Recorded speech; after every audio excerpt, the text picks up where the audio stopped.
Selamat datang di mata kuliah keperawatan tropik infeksi. Saya Linda Dewi, dosen Fakultas Keperawatan Universitas Erlangga. Pada video kali ini kita akan membahas salah satu penyakit tropik infeksi yang disebabkan karena parasit, yaitu Cutaneous Lava Migrans. Pada pembelajaran ini diharapkan mahasiswa dapat mempelajari mulai dari definisi, biologi, penata laksanaan, hingga konsep asuhan keperawatan pada Cutaneous Lava Migrans. Mari kita simak bersama-sama video ini.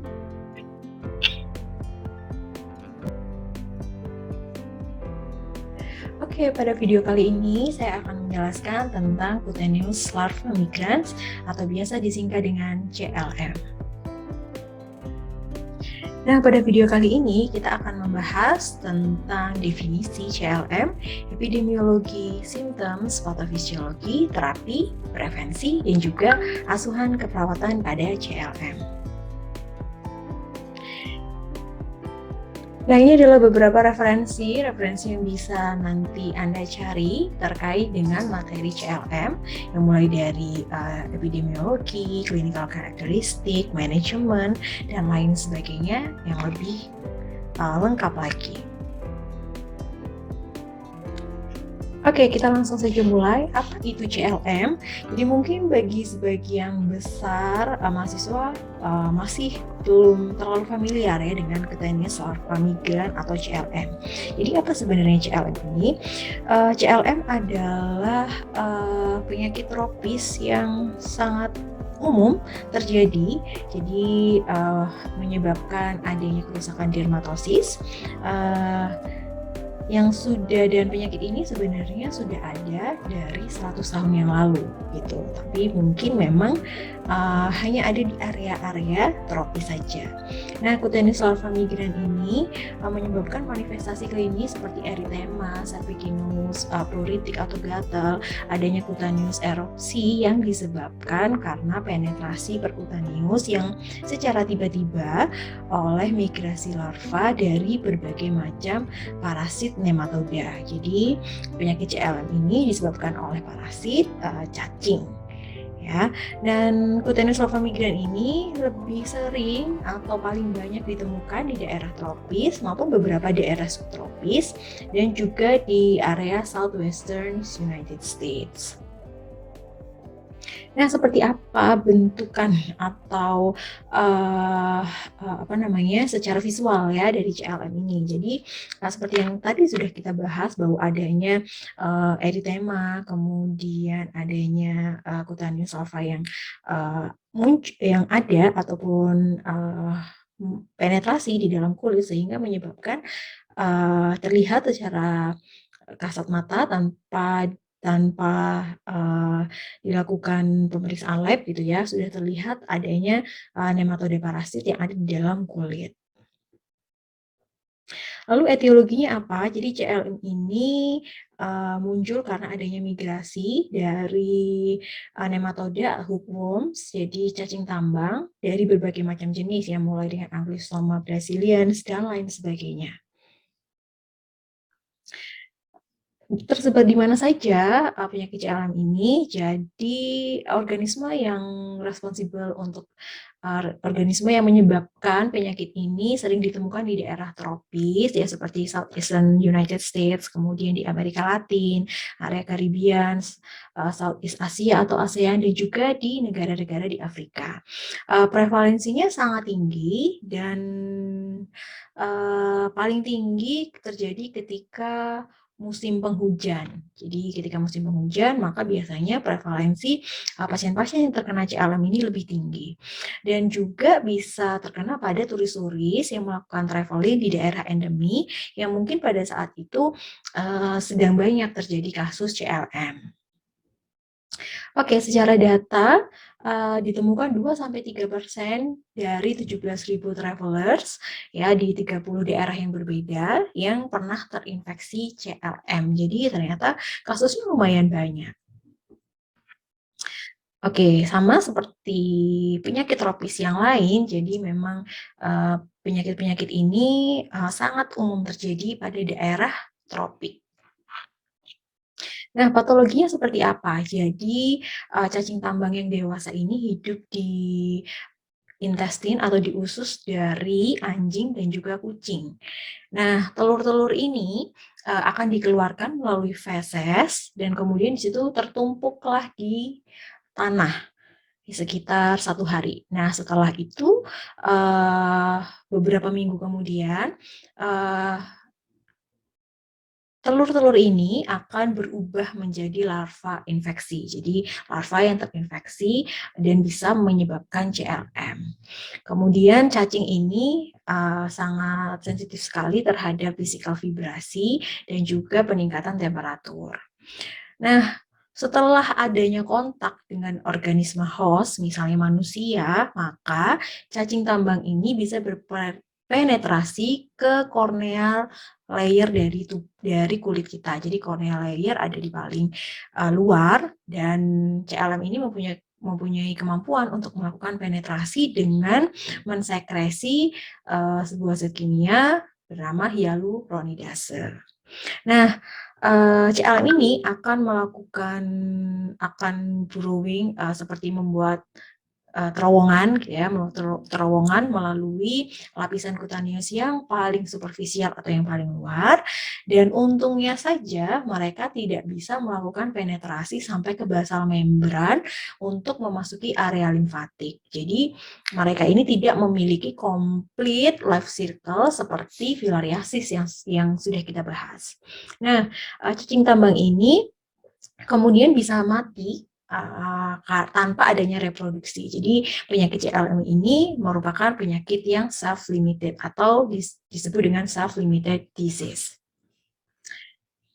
Oke, lalu bagaimana life cycle-nya? Ya, jadi yang pertama adalah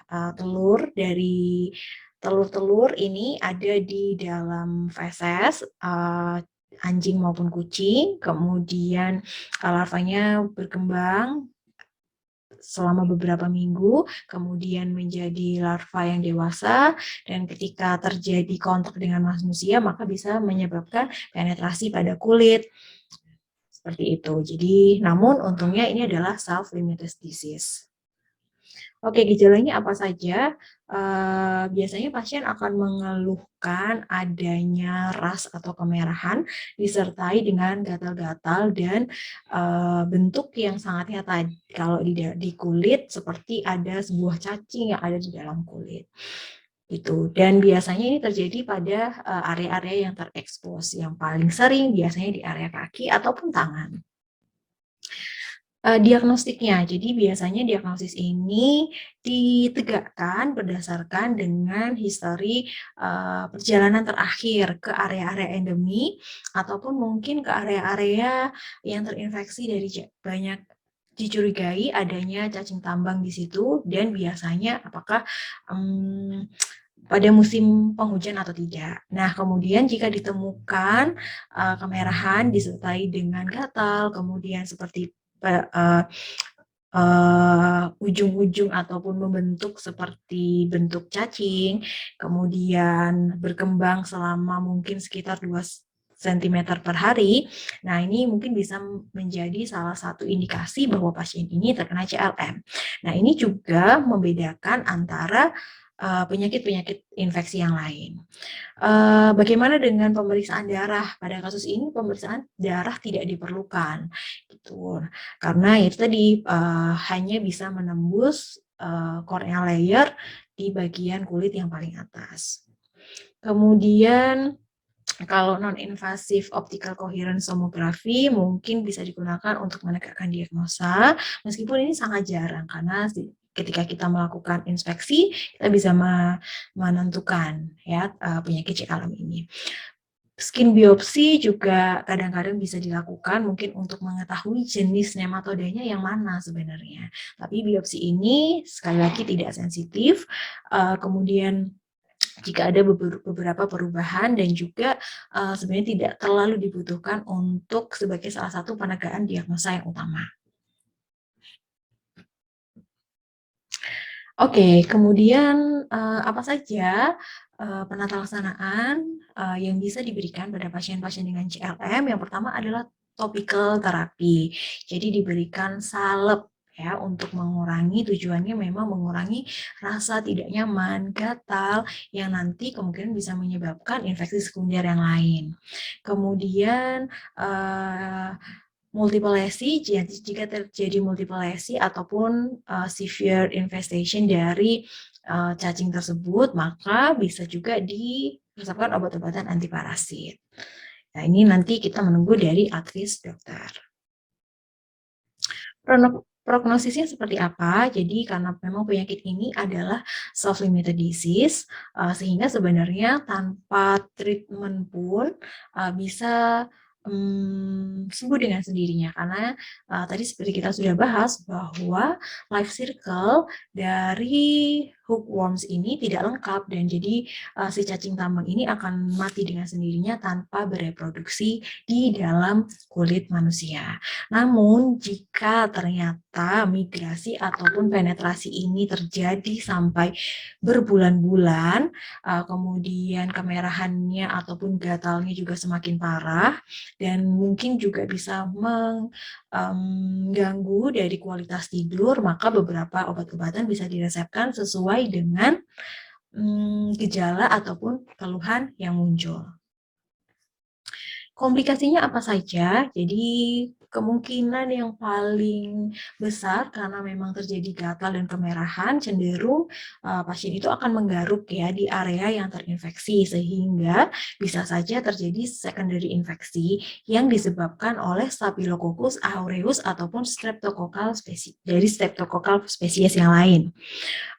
Larva ini memang tidak bisa berpenetrasi ke basal membran dari kulit ataupun jaringan visceral dan lain sebagainya.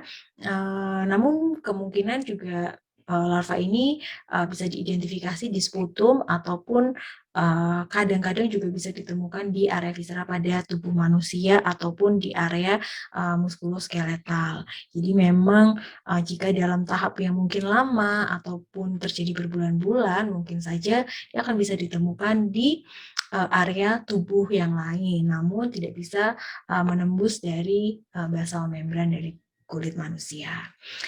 Lalu apa yang harus kita lakukan untuk mencegah terjadinya CLM ini? Jadi yang pertama, karena memang ini disebabkan oleh faktor anjing dan juga kucing, maka bisa melakukan restriksi ya, anjing ataupun kucing dari area-area pantai atau taman ataupun public area yang lain, sehingga menurunkan jumlah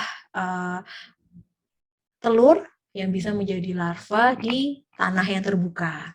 Kemudian juga penggunaan seperti protective footwear ataupun misalnya alas kaki, atau kalau misalnya anak-anak ketika bermain di area pantai ataupun di area taman bisa menggunakan sepatu boots yang mencegah penetrasi dari cacing tambang ke dalam kulit. Seperti itu. Jadi kita bisa menggunakan protective footwear ataupun baju ataupun menggunakan alas yang lainnya agar mencegah terjadinya penetrasi dari cacing tambang tersebut ke dalam tubuh manusia. Kemudian yang perlu diperlukan juga adalah meningkatkan interprofessional healthcare team. Jadi di sini mulai ada dokter, mulai ada farmasis dan perawat bisa bekerja bersama-sama untuk membantu mengedukasi masyarakat secara umum terkait bagaimana cara-cara untuk menghindari penyakit CLM ini di area yang endemi ataupun misalnya pada saat musim-musim tertentu seperti musim penghujan. Dan juga pentingnya untuk mengikuti treatment yang berlaku jika terjadi CLM. Nah, dokter ataupun clinician bisa melakukan peresepan treatment, kemudian perawat juga bisa memberikan edukasi, melakukan monitor pasien, kemudian juga tidak hanya edukasi kepada pasien, juga melakukan edukasi kepada keluarga. Selain itu, farmasi juga bisa melakukan review terhadap medikasi, mengecek apakah adanya interaksi-interaksi obat, terutama jika terjadi pada usia-usia yang rawan seperti pada anak-anak dan lain sebagainya. Kemudian juga bisa memberikan edukasi juga pasien dan family terkait obat-obatan yang diberikan. Sehingga diharapkan international team dengan pendekatan international team ini dapat memberikan outcomes yang lebih baik pada pasien dengan CLM. Oke, balik lagi terkait dengan asuhan keperawatannya, dimulai dari assessment, penegakan diagnosa keperawatan, perencanaan intervensi, implementasi, dan juga evaluasi. Sekali lagi, pada nursing care ini atau asuhan keperawatan ini, Anda bisa menggunakan SDKI, SIKI, dan SLKI sebagai guideline ataupun guideline apa ya istilahnya panduan kalian untuk menuliskan asuhan keperawatan ini. Dimulai dari assessment tadi seperti yang sudah kita bahas bersama-sama bahwa CLM ini terjadi pada area tropis, jadi bisa ditanyakan apakah pasien ini sedang melakukan perjalanan atau tinggal di area tropis, kemudian melakukan traveling kemana saja, melakukan aktivitas apa, berapa lama mulai muncul gejala, sampai apa sih keluhan utama yang dirasakan pada saat ini, dan keluhan-keluhan yang lainnya, sehingga perawat bisa menegakkan diagnosa keperawatan yang sesuai ya dengan masalah yang dialami oleh pasien.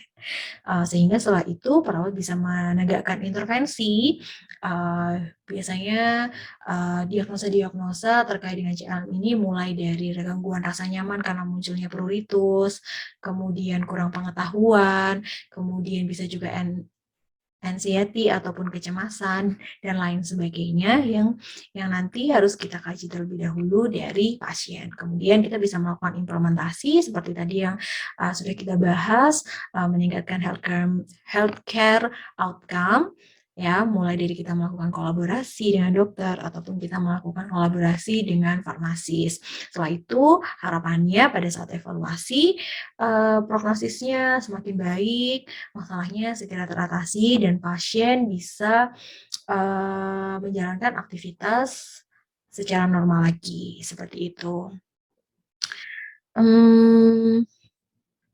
Oke, nah penjelasan terkait CLM sudah kita bahas bersama-sama. Jika nanti ada pertanyaan, bisa dituliskan di kolom pertanyaan ataupun terkait dengan asuhan keperawatan, silakan Anda bisa menyusun asuhan keperawatan yang terkait dengan CLM pada kuis pada video kali ini.